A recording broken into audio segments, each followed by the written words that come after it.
우리 다 같이 묵도하겠습니다.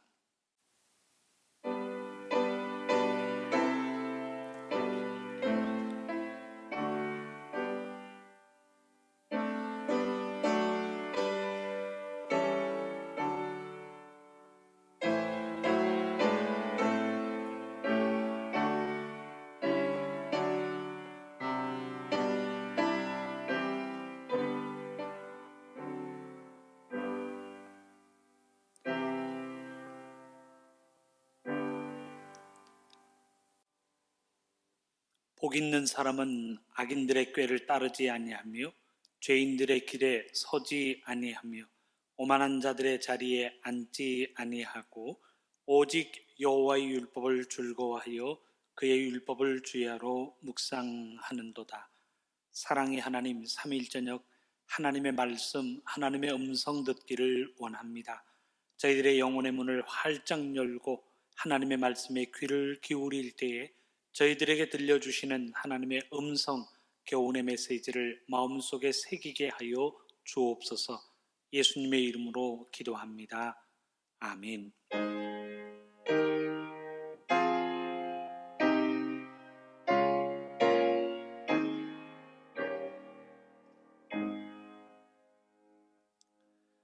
우리 337장 찬송 부르겠습니다. 337장 찬송 부르겠습니다.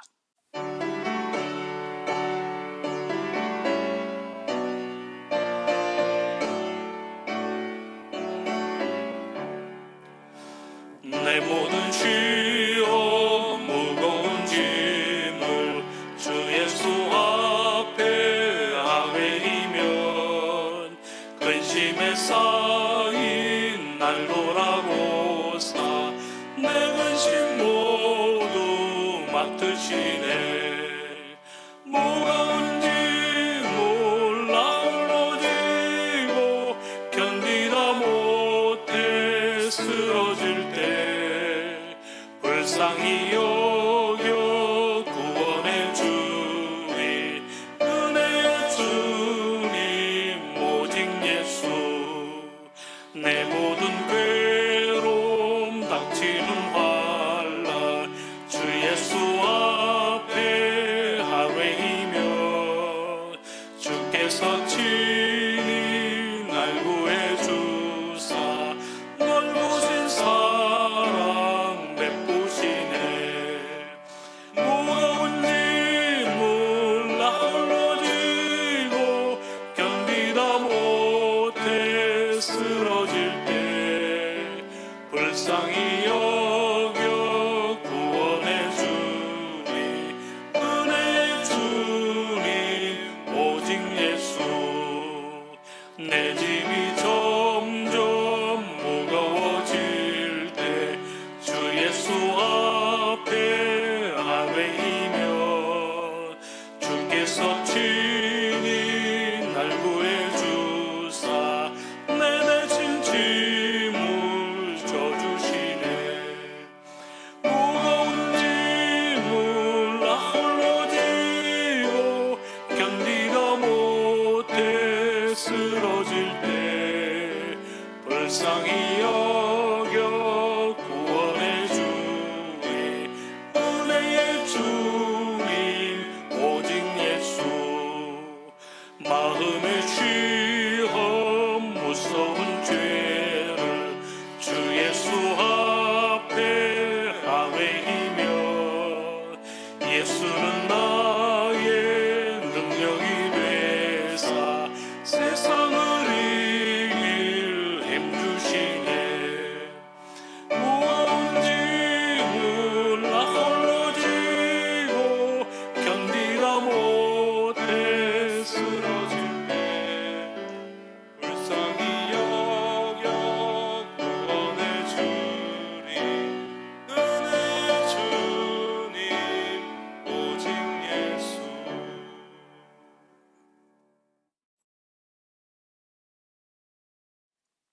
하나님 아버지 감사를 드립니다.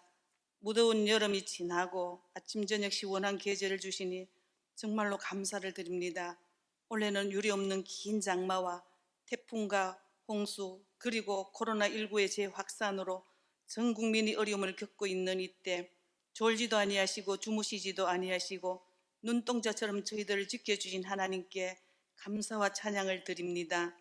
하루하루 어려움과 위험의 부담을 안고 살아가는 저희들 오직 주님만 바라보며 살게 하여 주시옵소서. 우리의 삶이 한순간도 세상과 타협하는 일 없게 하시고 하나님께서 우리를 손바닥에 새겨놓고 지켜보심을 생각하며 하나님의 백성으로 부끄럼 없이 세상 사람들과 구별된 삶을 살게 하여 주시옵소서.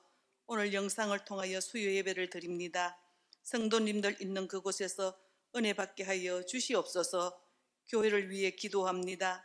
목사님과 성도님들의 마음이 하나가 되어 생명을 살리는 일에 전념하는 교회가 되고 새로 선출된 14분의 피택자들 믿음과 열정이 식지 않도록 도와주시옵소서.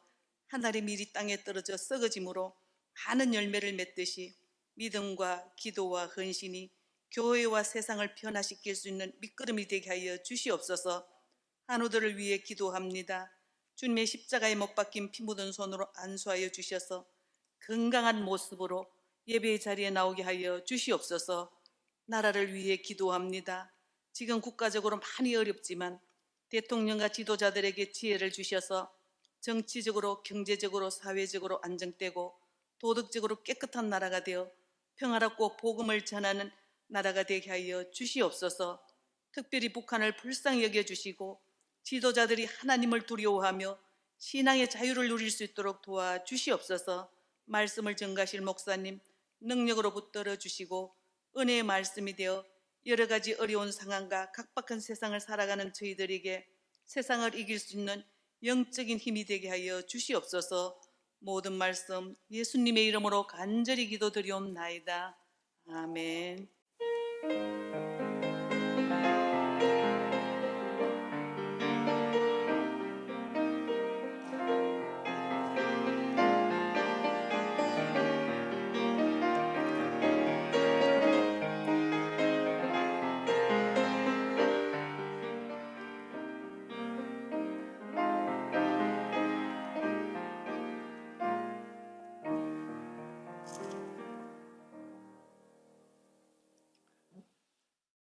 우리 하나님의 말씀은 역대기상 16장에서 봉독하겠습니다. 본문이 좀 긴데요. 역대기상 16장 1절에서 우리 36절 말씀까지 교독하여 봉독하겠습니다. 하나님의 법궤가 예루살렘 성으로 돌아올 때에 다윗이 너무나도 기쁜 큰 기쁨을 가지고 하나님 앞에 감사 찬양의 고백을 남기고 있습니다. 그 내용을 생각하시면서 우리 1절에서 36절 말씀까지 교독하시면서 봉독하겠습니다. 방송으로 임하는 모든 교우님들도 하나님의 말씀을 함께 우리의 입술로 고백하는 시간들이 될 수 있기를 바랍니다. 제가 1절 먼저 봉독합니다. 하나님의 궤를 메고 들어가서 다윗이 그것을 위하여 친 장막 가운데에 두고 번제와 화목제를 하나님께 드리니라. 다윗이 번제와 화목제 드리기를 마치고 여호와의 이름으로 백성에게 축복하고 이스라엘 무리 중 남녀를 막론하고 각 사람에게 떡 한 덩이와 야자 열매로 만든 과자와 건포도로 만든 과자 하나씩을 나누어 주었더라. 또 레위 사람을 세워 여호와의 궤 앞에서 섬기며 이스라엘 하나님 여호와를 칭송하고 감사하며 찬양하게 하였으니 아삽은 우두머리요 그 다음은 스가랴와 여이엘과 스미라못과 여이엘과 mat디디아와 엘리압과 분하야와 오벳 에돔과 여이엘이라. 비파와 수금을 타고 아삽은 재금을 힘있게 치고 제사장 분하야와 야하시엘은 항상 하나님의 언약궤 앞에서 나팔을 부니라. 그날에 다윗이 아삽과 그의 형제를 세워 먼저 하나님께 감사하게 하여 이르기를 너희는 여호와께 감사하며 그의 이름을 불러 아뢰며 그가 행하신 일을 만민 중에 알릴지어다. 그에게 노래하며 그를 찬양하고 그의 모든 기사를 전할지어다. 그의 성호를 자랑하라. 여호와를 구하는 자마다 마음이 즐거울지로다. 여호와와 그의 능력을 구할지어다. 항상 그의 얼굴을 찾을지어다. 그의 종 이스라엘의 후손 곧 택하신 야곱의 자손 너희는 그의 행하신 기사와 그의 이적과 그의 입의 법도를 기억할지어다. 그는 여호와 우리 하나님이시라. 그의 법도가 온 땅에 있도다. 너희는 그의 언약 곧 천대에 명령하신 말씀을 영원히 기억할지어다. 이것은 아브라함에게 하신 언약이며 이삭에게 하신 맹세이며 이는 야곱에게 세우신 율례 곧 이스라엘에게 하신 영원한 언약이라. 이르시기를 내가 가나안 땅을 네게 주어 너희 기업의 지경이 되게 하리라 하셨도다. 그때에 너희 사람 수가 적어서 보잘것없으며 그 땅에 객이 되어 이 민족에게서 저 민족에게로 이 나라에서 다른 백성에게로 유랑하였도다. 여호와께서는 사람이 그들을 해하기를 용납하지 아니하시고 그들 때문에 왕들을 꾸짖어 이르시기를 나의 기름 부음 받은 자에게 손을 대지 말며 나의 선지자를 해하지 말라 하셨도다. 온 땅이여 여호와께 노래하며 그의 구원을 날마다 선포할지어다. 그의 영광을 모든 민족 중에 그의 기이한 행적을 만민 중에 선포할지어다. 여호와는 위대하시니 극진히 찬양할 것이요 모든 신보다 경외할 것임이며 만국의 모든 신은 헛것이나 여호와께서는 하늘을 지으셨도다. 존귀와 위엄이 그의 앞에 있으며 능력과 즐거움이 그의 처소에 있도다. 여러 나라의 종족들아 영광과 권능을 여호와께 돌릴지어다. 여호와께 돌릴지어다. 여호와의 이름에 합당한 영광을 그에게 돌릴지어다. 제물을 들고 그 앞에 들어갈지어다. 아름답고 거룩한 것으로 여호와께 경배할지어다. 온 땅이여 그 앞에서 떨지어다. 세계가 굳게 서고 흔들리지 아니하는도다.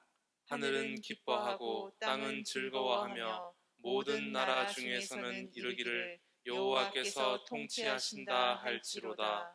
바다와 거기 충만한 것이 외치며 밭과 그 가운데 모든 것은 즐거워할지로다. 그리할 때에 숲속의 나무들이 여호와 앞에서 즐거이 노래하리니 주께서 땅을 심판하러 오실 것이미로다. 여호와께 감사하라. 그는 선하시며 그의 인자하심이 영원함이로다.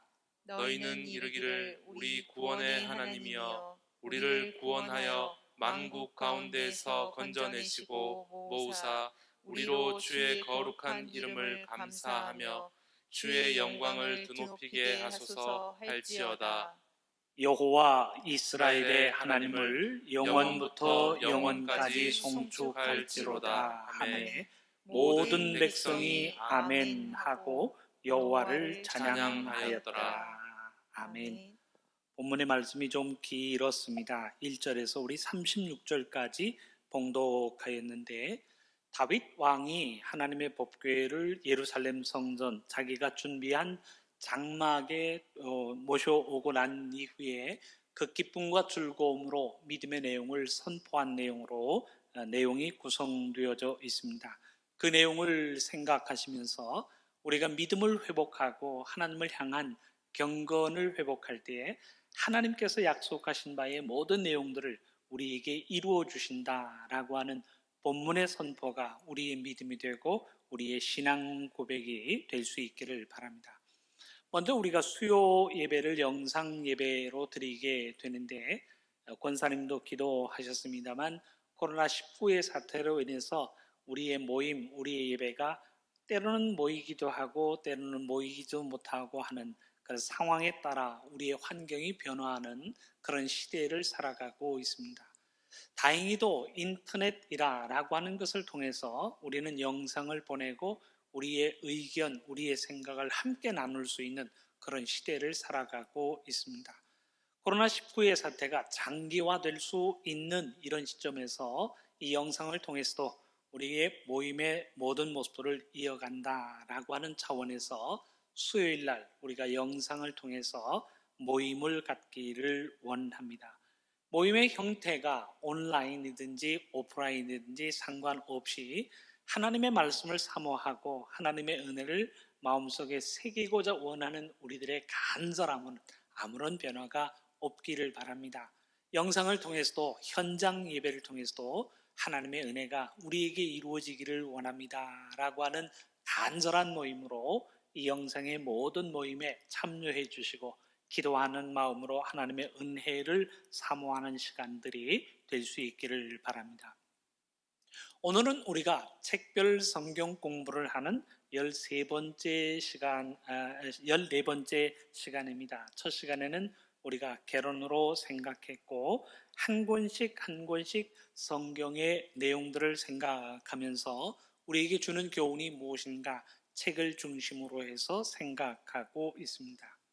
오늘은 구약 성경의 13번째 책인 역대기 상서의 내용입니다. 전체 29장으로 구성되어져 있는데 이 역대기 상서를 통해서 우리에게 주는 교훈의 내용은 무엇인가? 먼저 역대기 상서의 특징은 무엇인가? 그 내용을 기억함과 동시에 역대기 상서를 통해서 우리에게 주시는 교훈의 메시지는 무엇인가? 라고 하는 것을 마음속에 새기는 시간들이 될 수 있기를 바랍니다.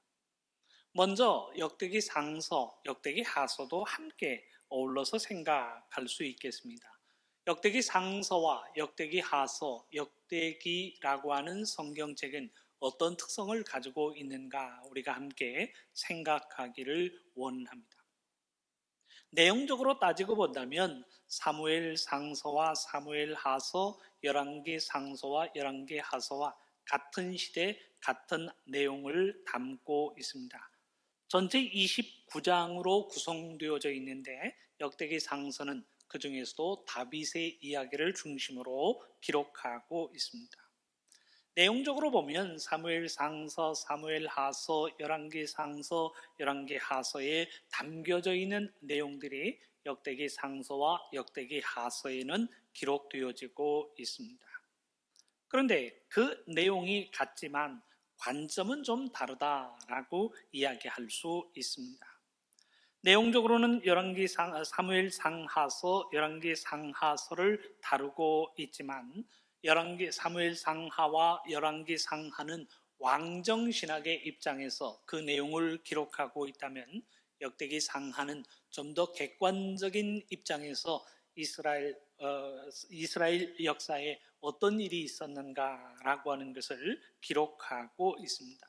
그러나 내용에 있어서는 사무엘 상하, 열왕기 상하의 내용과 크게 다르지 않다는 사실을 우리는 미리 전제하게 됩니다. 그래서 역대기 상하서를 대하다가 보면 이게 어디서 많이 본 내용인데 어디서 많이 읽은 내용인데 하는 것은 아까 말씀드린 대로 사무엘 상하, 열왕기 상하의 내용과 역대기 상하의 내용이 많이 중복되고 있는 그런 특성 때문입니다.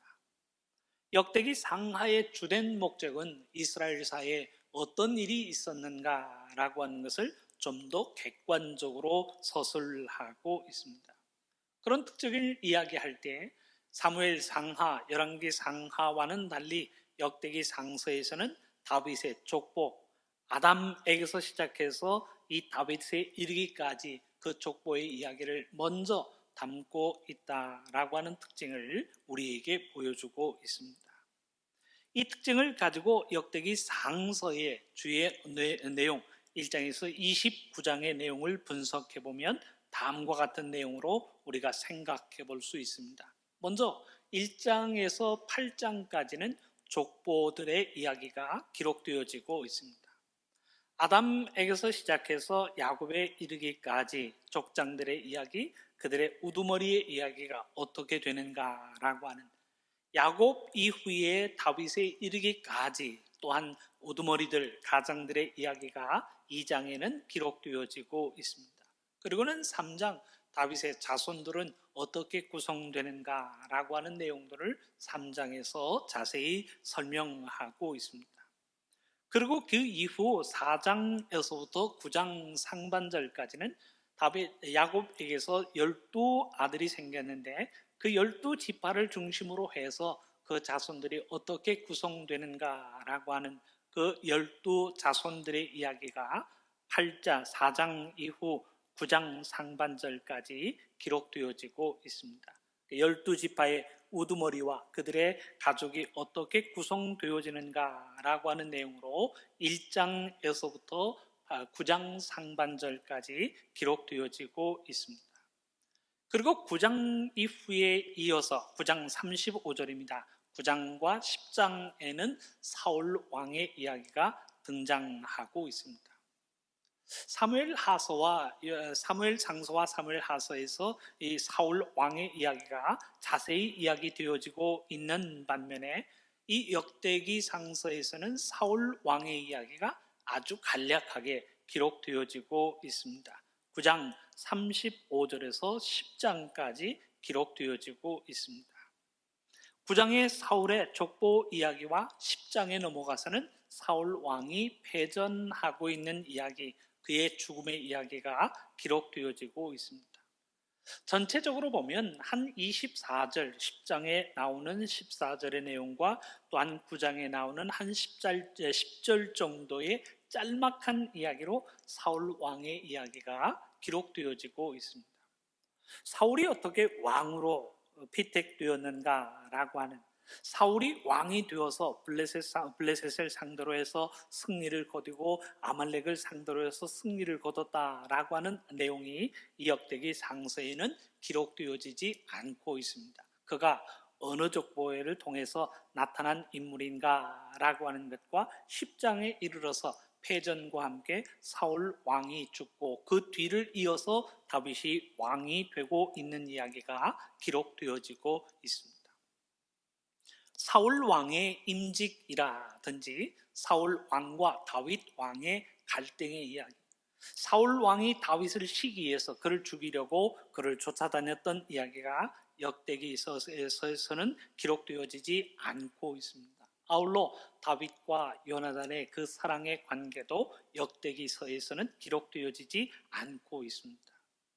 어떤 면에서 보면 간략하게 유대 이스라엘의 왕들 사이에 특별히 다윗을 중심으로 해서 어떤 일들이 있었는가라고 하는 것을 간략하게 기록하고 있습니다. 그러면서도 다윗 왕에게 어떤 일이 있었는가라고 하는 것은 비교적 상세하게 기록하고 있습니다.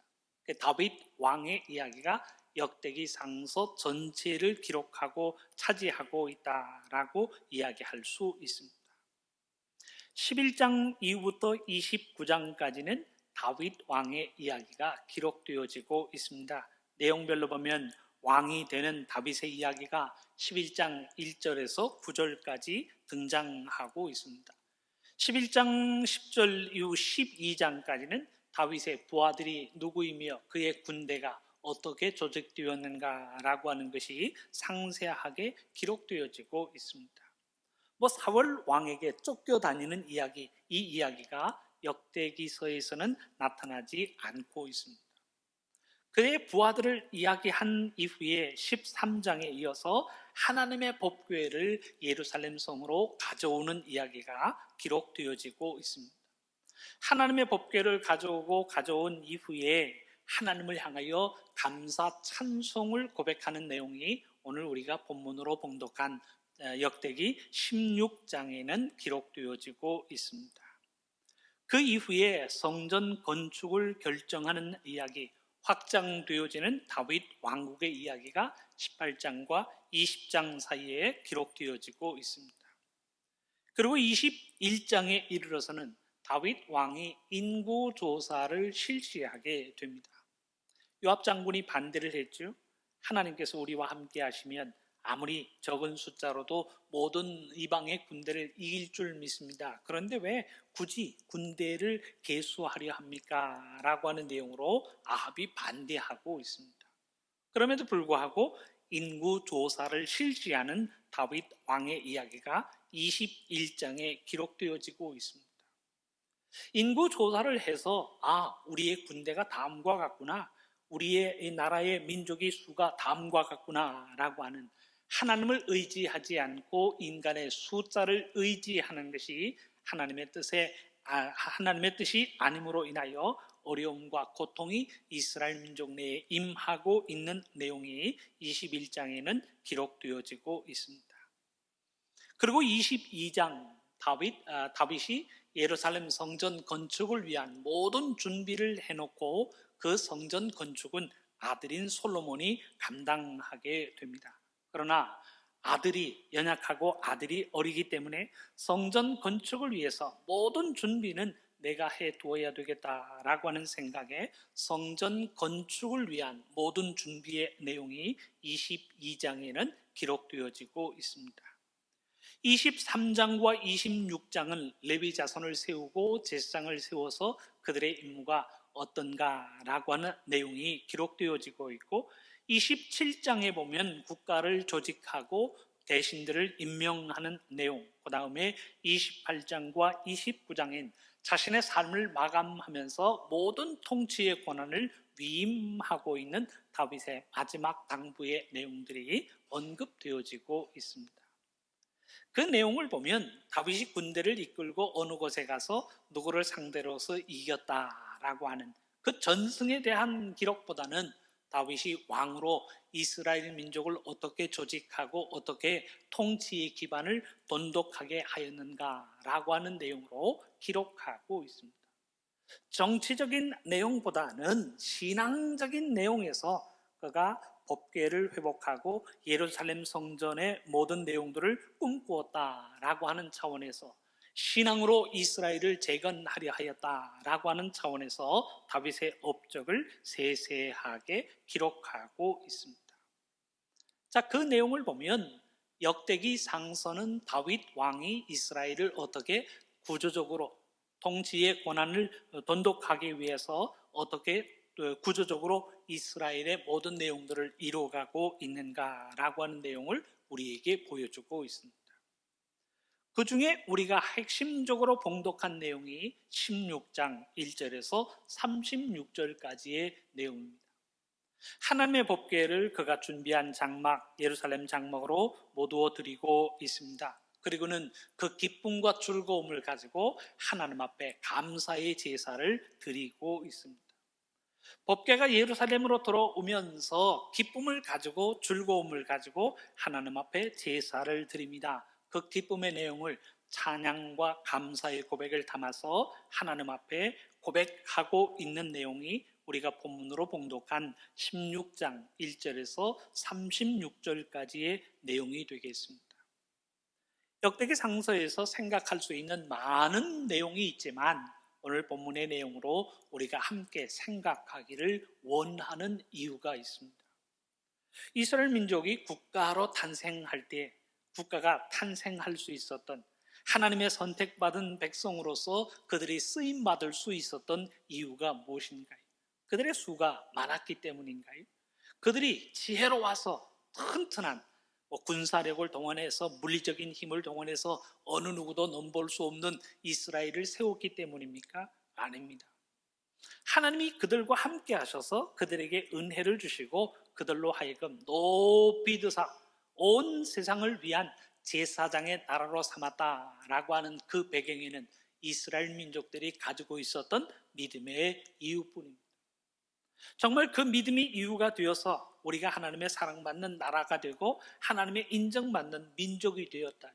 하나님께서 우리를 주심으로 인하여 우리가 제사장 나라가 되었다라고 하는 기쁨을 전제하고 있습니다. 그러니까 이스라엘 민족이 하나님의 제사장 나라로 쓰임받을 수 있는 가장 주된 요인이 무엇인가요? 그들이 가지고 있는 믿음의 이유요, 신앙의 이유라고 하는 것입니다. 다윗이 오늘 법궤를 예루살렘으로 가지고 오면서 기쁨을 고백하는 데에는 바로 이런 이유가 내재되어져 있습니다. 우리가 믿음을 회복하고 우리가 말씀을 회복하니 하나님께서 약속을 이루어 주실 것이다. 우리가 믿음으로 하나님 앞에 나아갈 때 하나님께서 이 나라, 이 민족을 통하여 하나님의 역사를 이루어 가실 것이다 라고 하는 그 믿음의 고백을 담고 고백하고 있습니다.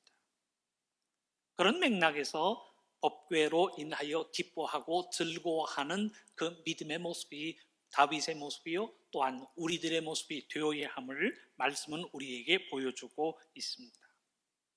오늘 본문 역대상 16장 1절에서 36절까지 나오는 모습 속에서 다윗이 무엇으로 인하여 기뻐하였는가라고 하는 질문을 던져보면서 오늘 본문의 내용을 생각하는 시간들이 될 수 있기를 바랍니다. 사랑하는 성도 여러분, 세상에는 기뻐해야 할 많은 이유들이 존재하고 있습니다. 경제적인 이유로 기뻐하고 즐거워합니다. 없는 것보다는 많은 소유를 가지고 삽니다. 궁핍한 것보다는 넉넉하고 풍족합니다. 그러면 마음이 기쁘지 않겠습니까? 내가 무엇인가 먹어야 하는데 먹을거리가 넘쳐납니다. 그러면 마음이 기뻐합니다. 또 아픈 것보다는 건강해야 우리가 기뻐할 수 있는 것은 상식입니다. 이 코로나19로 인해서 세계적인 팬데믹 현상이 일어나고 팬데믹 현상으로 인하여 자주 만나지도 못하고 가지도 못하고 어느 곳에 가도 마스크를 써야 하고 2m 간격을 띄워야 하는 그런 통제의 사회를 살아가고 있습니다. 팬데믹 19로 인해서 우리들의 경제가 위축되고 있습니다. 경제 성장률이 마이너스로 돌아서고 있습니다. 이런 상황 속에서 기뻐할 사람들이 누가 있을까요? 팬데믹 현상으로 인하여 장사가 어려워지고 사업이 어려워집니다. 기뻐할 사람이 누가 있을까요? 경제적인 이유로 인해서도요, 우리는 기뻐하고 즐거워함이 오르락 내리락하고 건강상의 이유로도 기뻐하고 즐거워하는 것이 오르락 내리락하는 것이 우리들의 삶의 모습입니다. 자녀들이 말을 잘 들어야, 자녀들이 잘 되는 것을 보아야 또 마음의 기쁨을 느끼는 것 아니겠습니까? 또 모든 것이 넉넉하고 풍성한데 그 기쁨을 함께 나눌 수 있는 친구가 없습니다. 그러면 어찌 그 인생이 기쁘고 즐거워할 수 있을까? 우리가 인생 속에서 기쁨을 누리고 즐거움을 느끼는 이유를 생각해 보면 정말 많은 내용들이 존재하고 있습니다. 경제적인 이유도 있어야 하고 건강상의 이유도 있어야 하고 자녀들의 축복의 이유도 있어야 하고 인생에 친구가 있다라고 하는 그 외에 등등등 내 소원을 이루며 살아가는가, 내가 계획한 대로 모든 것이 이루어지는가라고 하는 것에 따라서 우리가 기뻐하기도 하고 슬퍼하기도 한다는 이야기입니다. 그런데 성경은 우리 인생의 진정한 기쁨이 어디에서 오는가라고 하는 질문을 던지고 있습니다. 우리 인생의 진정한 기쁨과 즐거움은 하나님께서 우리에게 주시는 것이라고 이야기하고 있습니다. 전도서가 우리에게 가르치는 내용이 무엇인가요? 물질이 있다고 즐거워할 것 아니죠. 그 물질은 순식간에 우리의 삶을 떠난다는 거예요. 건강이 있다고 내가 자부하지만 그 건강도 어느 순간에 우리의 삶을 떠나갈 것을 경고하고 있습니다. 그러니 내가 알고 있고 내가 가지고 있는 모든 것이 헛되다라고 이야기하는 것이 전도서의 교훈 아니겠습니까? 근데 전도서가 정말 이것만은 의미 있고 이것만은 우리의 삶 속에 기쁨과 즐거움을 가져다 주는 것이 있는데 내가 창조주 하나님으로 인하여 즐거워하는 것이다 라고 하는 것을 우리에게 이야기하고 있습니다. 그러니 전도서의 결론이 젊었을 때에 우리가 창조주 하나님을 기억하고 그 창조주 하나님 앞에 예배하는 삶이라 우리에게 가르치고 있습니다. 사랑하는 성도 여러분, 우리는 삶을 살아가면서 우리의 삶이 형통하기를 원합니다. 그런데 성경이 우리에게 가르쳐주는 형통함이 무엇인가요? 내가 장사를 하면 돈 잘 벌고요, 내가 죽을 때까지 아프지 않고 무병장수하는 것, 이런 것들이 우리가 생각하는 형통함 아니겠습니까? 그런데 성경이 이야기하는 형통함의 개념은 그런 것이 아니, 돈 잘 벌고 건강하고 가는 곳마다 친구가 있고 문제와 어려움이 없이 살아가는 것, 이것이 우선의 성경적인 형통의 개념이 아닙니다. 성경이 이야기하는 형통은 내가 어떤 형편과 처지에 있든지 하나님께서 나를 떠나지 아니하시고 나와 함께 하시는 것. 내가 어려움에 거하지만 그 어려움 속에서도 하나님이 나와 함께 하십니다. 그러면 성경이 이야기하는 형통입니다. 요셉이 애굽에 내려가서요, 보디발의 아내의 거짓말로 인하여 감옥에 갇히게 되었습니다. 세상적인 개념으로 본다면 형통한 것 아니에요. 인생이 망한 겁니다. 인생이 어려움을 겪은 겁니다. 그런데 그 감옥 속에서도 하나님이 요셉과 함께 하십니다. 그래서 요셉의 행하는 모든 일이 형통하였더라라고 말씀은 기록하고 있습니다. 성경이 이야기하는 형통은 문제가 없고 어려움이 없는 것이 아니에요. 항상 내가 돈을 잘 벌고 항상 내가 건강한 것, 그것만이 형통의 개념이 아니에요. 내가 어떤 삶의 형편에 처하든지 하나님께서 나와 함께 하신 것, 내가 건강할 때에도 하나님이 나와 함께 하시지만 내가 병들 때에도 하나님이 나와 함께 하십니다. 내가 부자일 때도 나와 함께 하시지만 내가 가난해져도 하나님이 나와 함께 하십니다. 내가 신분이 낮을 때에도 나와 함께 하시지만 내 신분이 높아질 때에도 내 마음이 교만하지 않도록 하나님이 나와 함께 하십니다. 삶의 형편과 관계없이 하나님이 나와 함께 하시는 것, 그것이 성경에서 이야기하는 형통의 개념입니다. 그 형통의 개념이 우리에게 이루어지기 위해서 우리에게 요구되어지는 것이 무엇인가요? 우리의 마음이 하나님을 바라봅니다. 우리의 삶이 하나님의 말씀에 순종합니다. 하나님께서 내게 명령하여 주시고 하나님께서 내게 들려주시는 교훈과 말씀에 순종하며 살아갑니다. 그 믿음의 모습을 가질 때 우리의 삶의 형편과 상관없이 하나님이 우리와 함께 하시며 우리에게 복 주시는 것 아니겠습니까? 다윗은 지금 이 믿음을 고백하고 있어요. 우리의 나라가 영토가 넓어졌다. 우리의 군대가 수가 많아졌다. 우리의 나라가 수입이 많아졌다라고 하는 것을 생각하는 것이 아니라 믿음을 회복함으로 인하여 하나님이 우리와 함께 하신다라고 하는 믿음의 이유로 그는 기뻐하고 즐거워합니다. 빼앗겼던 법궤가 이스라엘로 돌아오고 돌아온 이스라엘 법궤가 다시금 하나님을 위하여 준비된 처소에 회복된다라고 하는 그 믿음의 회복을 다윗은 기뻐하며 즐거워하며 하나님 앞에서 덩실덩실 춤을 추고 있습니다. 다른 의미가 아니, 믿음이 회복되고 신앙이 회복되었으니 하나님께서 우리에게 복 주실 것이다. 하나님께서 우리에게 들려주신 약속의 말씀들을 이루어 주실 것이다. 우리의 나라, 민족을 높이 드사 하나님의 영광을 드러낼 수 있는 하나님의 도구로 사용하실 것이다 라고 하는 믿음의 회복과 함께 하나님의 약속을 그는 고백하고 있습니다.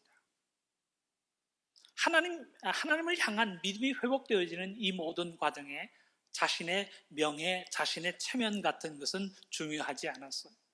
하나님께서 우리와 함께 하시며 우리에게 복 주신다라고 하는 기쁨 속에서 그는 덩실덩실 춤을 춥니다. 그런데 다윗의 이런 모습을 보면서 다윗을 업신여겼던 사람이 있어요. 곧 다윗의 아내 되었던 미갈입니다. 15장 보면 왕이 자기의 체면을 생각하지 않고 덩실덩실 춤을 추는 모습을 보면서 다윗에게 체면이 없다라고 하는 생각을 가지고 있었습니다. 다윗에겐 무엇이 중요한가요? 내 체면이 중요한가요? 아니에요. 자기의 기쁨과 즐거움을 하나님 앞에 표현하는 것입니다. 자기의 체면은 땅에 떨어지더라도, 자기의 생각과 논리는 부정되어지더라도 믿음이 회복되어지고 신앙이 회복되어진다면 이 믿음과 신앙으로 인하여 하나님께서 우리에게 복을 주실 것이다 라고 하는 그 믿음의 이유, 신앙의 이유로 다윗은 기뻐하고 즐거워하며 법궤 앞에서 덩실덩실 춤을 추고 있는 것입니다. 사랑하는 성도 여러분, 현대인들의 삶을 보면 자본주의 속에서 살면서 이게 바뀌어진 형태가 있어요. 뭐라고 생각하느냐면 돈이 있어야 내가 행복하다라고 생각을 합니다. 내가 건강해야 내가 행복할 수 있다라고 이야기합니다. 내 소원이 이루어지고 내 뜻하는 바의 내용들이 이루어져야 내가 즐거워하고 기뻐할 수 있다라고 이야기를 합니다. 그런데 하나님의 말씀은 반대로 이야기합니다. 삶의 환경이 중요하지 않다는 거예요. 먼저 믿음을 회복할 것을 우리에게 명령하고 있습니다. 예수님이 산상 설교의 교훈을 통해서 우리에게 들려주시는 말씀이 있잖아요. 너희는 먼저 그의 나라와 그의 의를 구하라. 우리가 먼저 그의 나라와 그의 의를 구하는 삶이 되면 우리에게 필요한 것을 공급하여 주시는 하나님이심을 우리에게 이야기하고 있습니다. 골로새서 3장 2절 말씀도 마찬가지, 위의 것을 생각하고 땅의 것을 생각하지 말라라고 명령합니다. 땅의 것이 필요하지 않다는 얘기가 아니에요. 그 필요한 것들이 우리에게 있어야 할 줄은 하나님께서 이미 알고 계신다는 거예요. 그러니 성경의 형통함을 이루기 위해서 우리의 두 눈은 하나님을 바라보고 신앙의 이유, 믿음의 이유로 기뻐하고 즐거워할 때에 하나님의 아름다움이 우리의 삶 속에 차고 넘친다는 사실을 우리에게 보여주고 있습니다. 물질적이고 인간적인 이유보다는 하늘의 신령한 이유로 우리의 기쁨과 즐거움을 삼으라라고 하는 것을 우리에게 가르치고 있습니다. 다른 것 다 뒤로 하고요, 하나님의 법궤를 바라보면서 덩실덩실 춤을 추었던 다윗의 모습이 우리들의 모습이 될 수 있기를 바랍니다.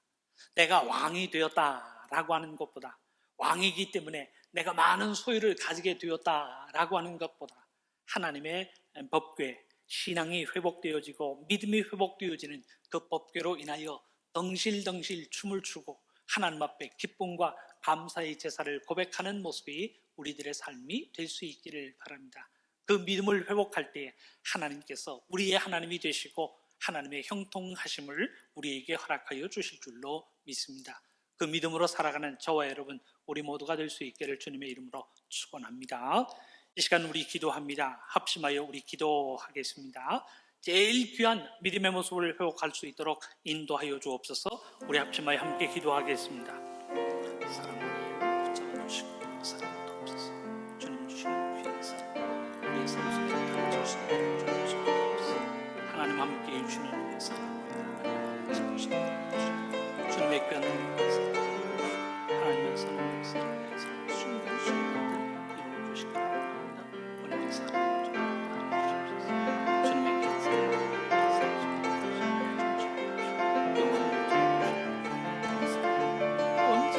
믿음의 이유로 기뻐하고 신앙의 이유로 기뻐하고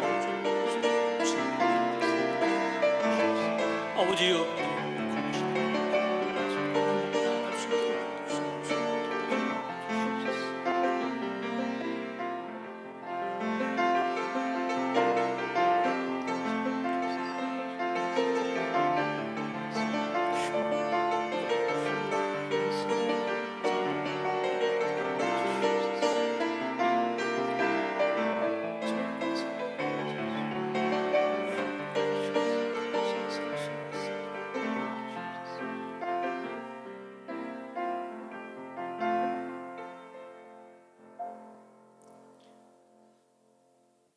사랑의 하나님, 하나님께서 우리에게 주신 말씀이 있사오니 이 말씀 꼭 부여잡고 믿음 중심, 믿음 우선으로 살아갈 수 있도록 인도하여 주옵소서.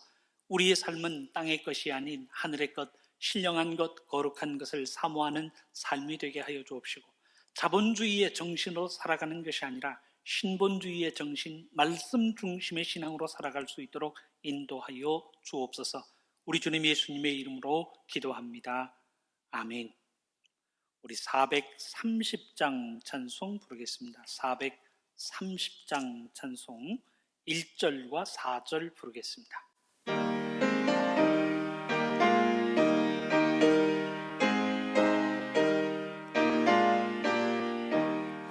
주와 같이 길 가는 것 즐거운 일 아닌가. 우리 주님 걸어같이 발쳐 뒤를 밟겠네. 한 걸음 한 걸음 주 예수와 함께 날마다 우리 걸어가리. 옛 선지자 해놓같이 우리들도 천국에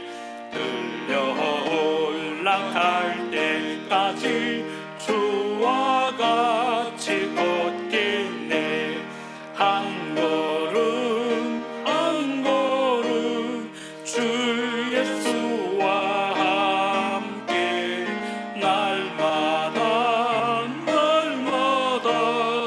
우리 걸어가리. 아멘. 제가 교회 소식 말씀드리겠습니다. 우리 코로나19 확산으로 인해서 이번 주간 비대면 예배로 모든 모임을 진행합니다.